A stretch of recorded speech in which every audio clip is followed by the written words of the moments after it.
Hey everyone, I'm seeing people trickling in now. Welcome to this first live session of our Lucinity Labs webinar series. But this is the first in a regular series which we're going to host. And they're either going to be focused on stuff we're doing here at Lucinity or topics and trends affecting the wider FinCrime industry. So before we begin, who am I to be here with you for this inaugural session? Well, my name is Haraldur Hugason, and I'm a product manager here at Lucinity, and I work on the Lucy team, which, as the name suggests, is responsible for developing Lucy, our AI-powered co-pilot.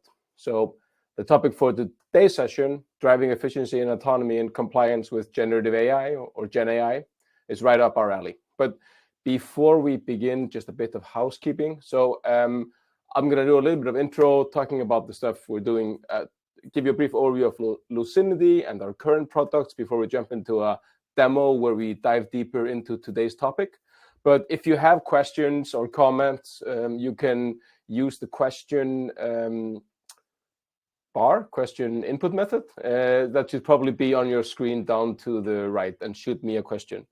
And then I'll see them on my end, and I can probably will do Q&A at the end, but if there's something during which I can pick up, I can also see it there. So cheers, guys. So as I said, before we dive completely off into Gen AI, how we're approaching that internally and the benefits that we at Lucinity feel it can bring to FinCrime prevention, I'll give you, as I said, a brief overview of Lucinity, both as a company and our current product suite, because I know people joining us will have varying level of knowledge about who we are and what we do. So as a company, Lucinity focuses on increasing both efficiency and consistency in FinCrime prevention. And a couple of the biggest pain points that our customers are facing are, on the other hand, long investigation times and the challenge of keeping investigations and reporting at a consistent quality level. And that's why we've chosen to focus on turning hours into minutes, while at the same time retaining quality and increasing consistency in the workflow everywhere we can. And I'll go into how these two things have been the guiding light of our current products, but also how we think about them in future developments. So if we take a look at our current product suite, it's designed to cover the end-to-end review process, from alerts to investigation and finally to regulatory reporting. And in order to cover that spectrum, we offer transaction monitoring, then a configurable and auditable case manager, and a SAR manager with regulatory reporting capabilities. So our flagship product is the case manager, and it can pick up signals from any detection system, both ours and external ones. The case manager also offers users the configurability of important data from various sources to enrich the case and actor information. That means, for example, integrating your KYC, your transaction data, screening, or any additional actor data you want to have in there, kind of. And using this setup allows our users or financial crime professionals, it minimizes the need for them to go back and forth between different systems, because now we've built this single source of truth.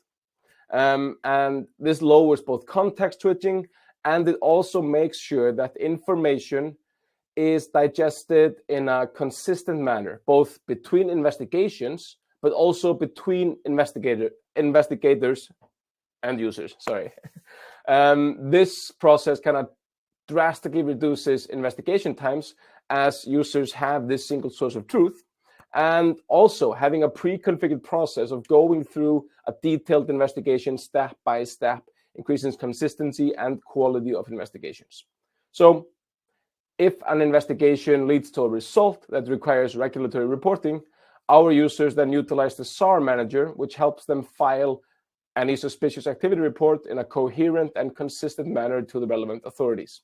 And then on top of all of this sits Lucy, and that's our AI-powered co-pilot, which empowers and assists our users, and that's the focus of today's session. Well, that was a really brief and short kind of introduction about Lucinity and our current product. Shoot me any questions if there's something. But after this, I hope you realize how the topic of today, driving efficiency and autonomy and compliance with Gen AI, how it ties into our overall product vision at Lucinity, where our main focus is, as before I said, turning hours into minutes while retaining the consistent quality of investigations and reports. So quickly, our approach to AI and building products powered by it, or always focused on empowering the human in the loop. We want to help people do more faster. With this in mind, we'll go into the demo of Lucy and mainly talking about 3 avenues where we think Gen AI can help propel our industry forward. So number 1, how it can help us increase productivity.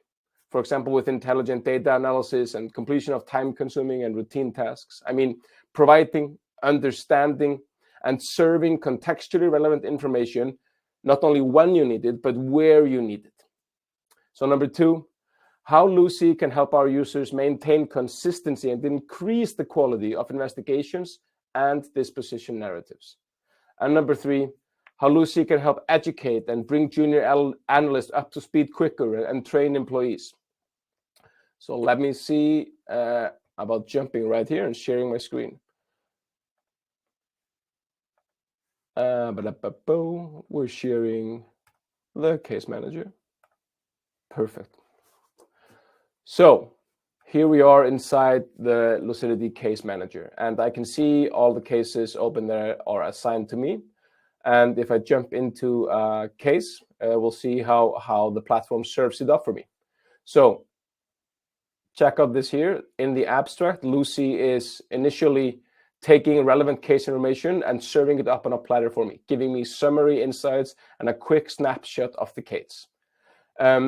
This can be pre-configured to show the information that with your investigation process and your investigation methods is most relevant for any analyst to see in the beginning.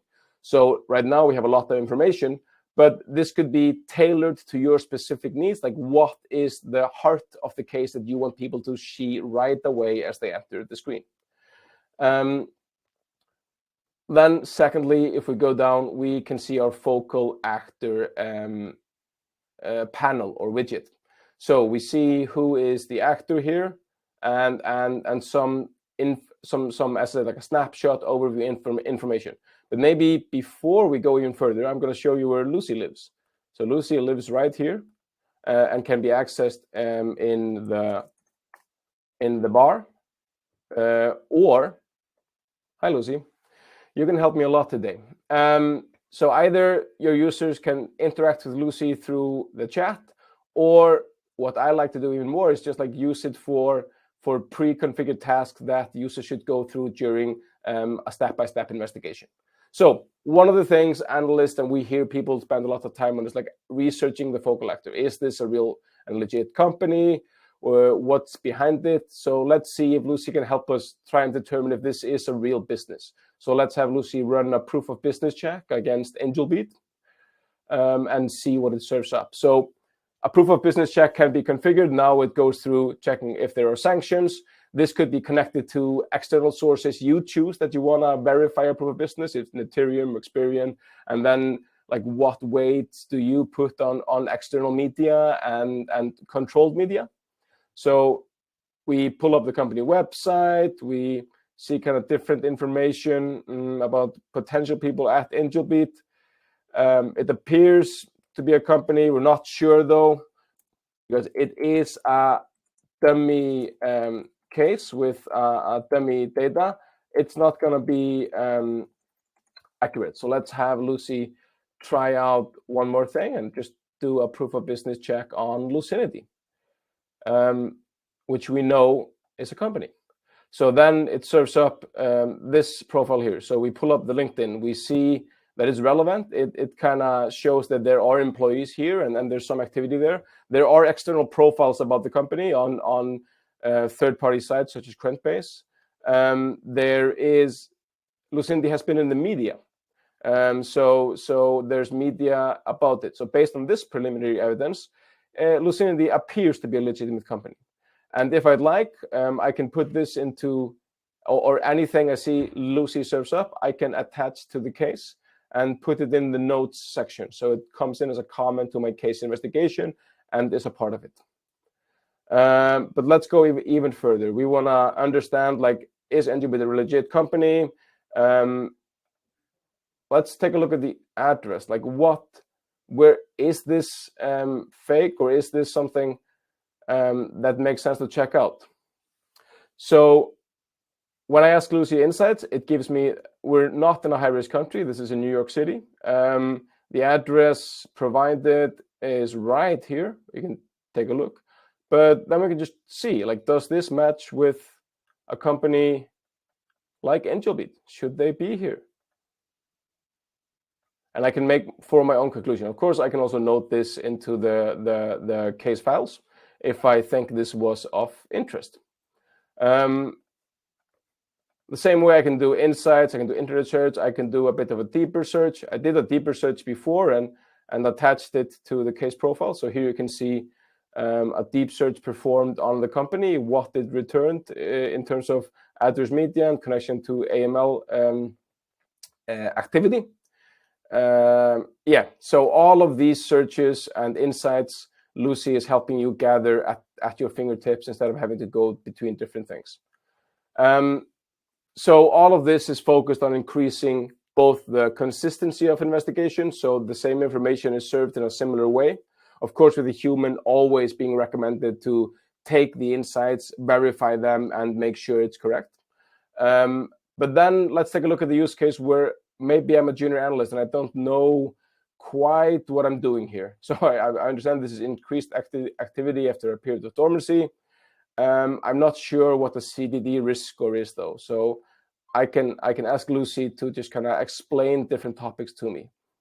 Okay, and what does a behavioral score mean? Okay, I can read through these and I can quickly grasp the different topics. Lucy can understand company-specific topics and acronyms and research processes that it can then relate further to the analysts and people doing investigations on the front lines. All of the tests we just did can also be done to any kind of associated actors to the case and not the primary one. When we then get to check out the transactions, the relevant transactions, we can flag them if we'd like. So I'm going to flag these and give context to the case that I think these are suspicious based on my research. And finally, according to the comments, according to everything I've done in the research and the steps I've taken, I think this should be escalated to a level 3 report. And then I come to a really time-consuming task, which we hear with our kind of customers is one of the biggest pitfalls of time, which is writing the disposition narrative. But utilizing Lucy and Lucy having context of the case, of my actions, of what's been done, I can have Lucy help me write. So now based on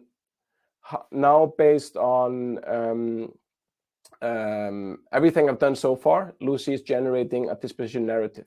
This disposition narrative can be tailored. So the template, how it comes out, this can be different for different clients or different use cases, different observation types. But that's intended to make sure that an investigation process will stay consistent and thorough between investigators and between investigations. So both between users and between different investigations of the same user.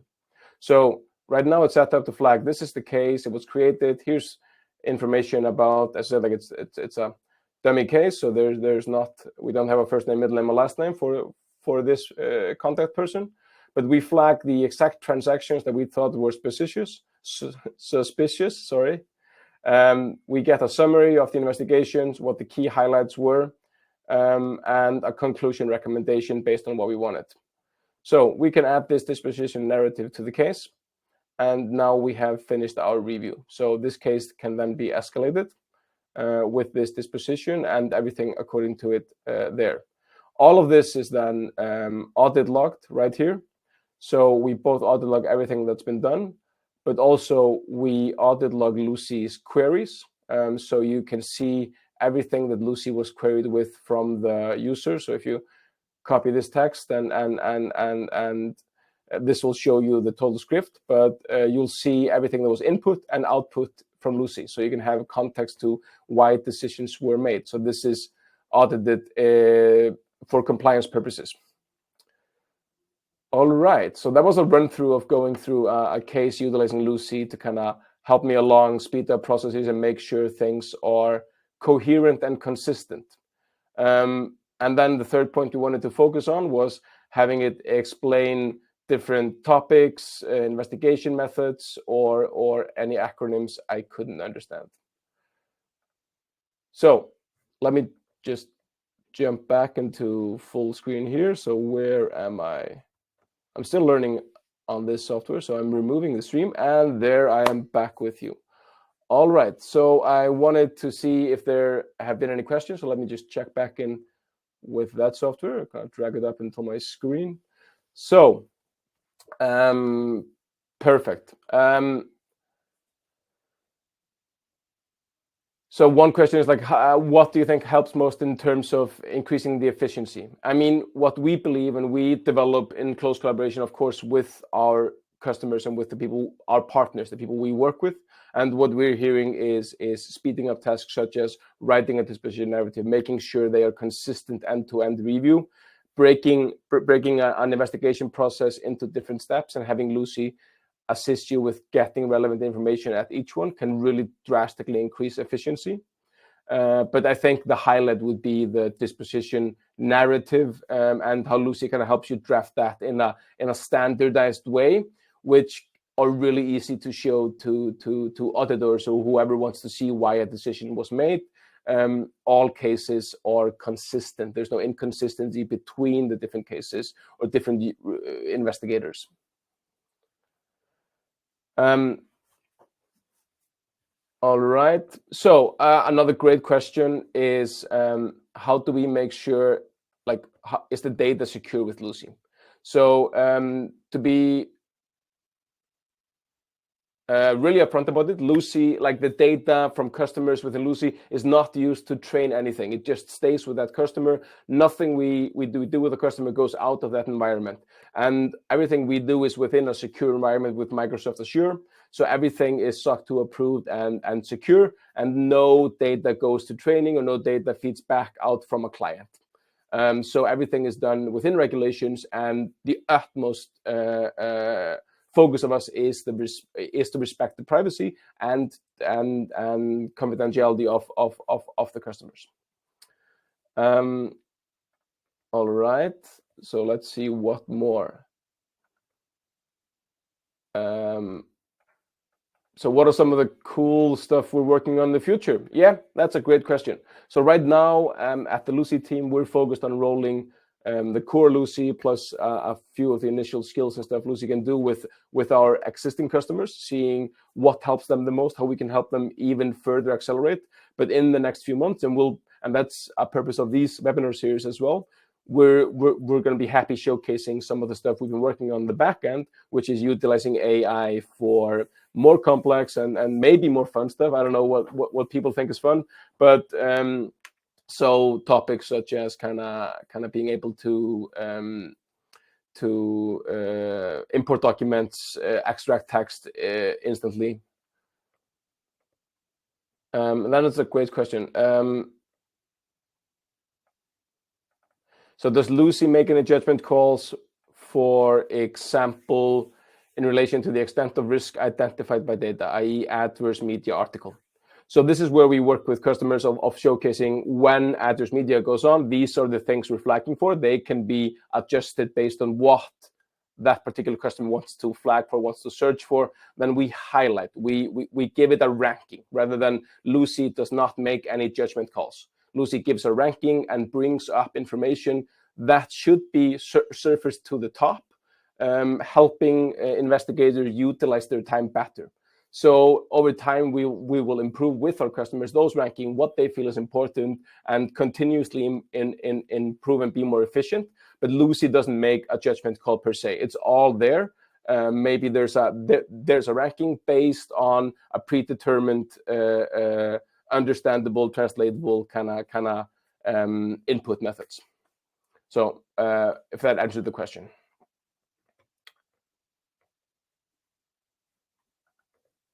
All right. Let me scroll through here.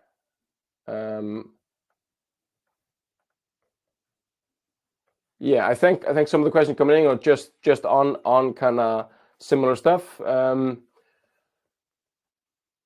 So I want to thank you all. Oh, sorry.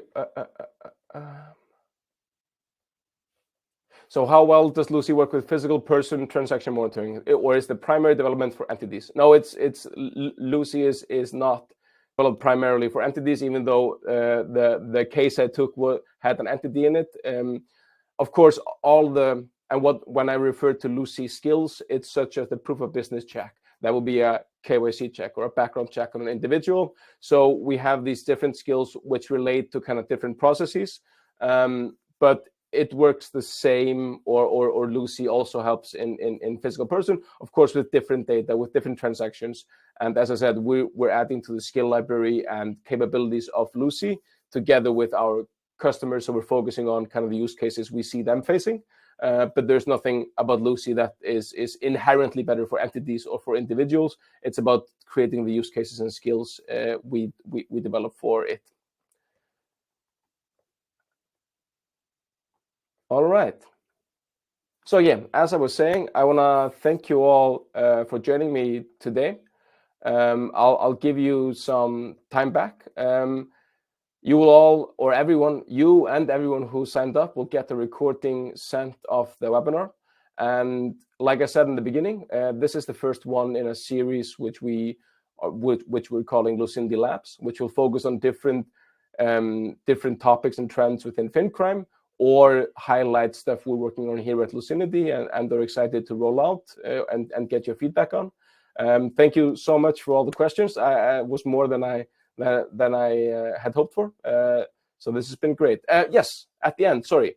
If anyone wants to do a deeper follow-up, we're always available to book a session, to go through a demo, to take more questions. You can also shoot me an email. My name is Haraldur, and I have the email you would probably guess, haraldur@lucinity. And I'm on LinkedIn. You should probably find through the webinar stuff. So I'm happy to have a conversation with anyone following up from this. So thanks everyone for joining us today, and I'll catch you next time we have a webinar. Cheers, guys.